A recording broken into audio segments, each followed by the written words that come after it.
Hello বন্ধুরা, আমরা চলে যাচ্ছি ঘুরতে। আর এটা কালকের ভিডিও ছিল, কালকে রবিবার ছিল, তো একটু পার্কে গেছিলাম।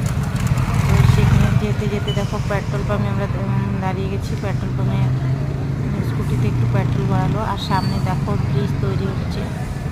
এই ব্রিজটা হচ্ছে মানে মেট্রো ট্রেনের রাস্তা হবে, তো অর্ধেক হয়ে গেছে আর অর্ধেক এখনও কাজ হচ্ছে। আর দেখো আমি হেলমেটটা মাথা থেকে, কেননা যা পরিমাণ ঠান্ডা, আর ভাবলাম পরতেই হবে, বারবার চুলগুলো এলোমেলো হয়ে যায়, ওই জন্য হেলমেট পরে দাঁড়িয়েছিলাম। তো সবাই আমার দিকে তাকিয়ে হাসছিল।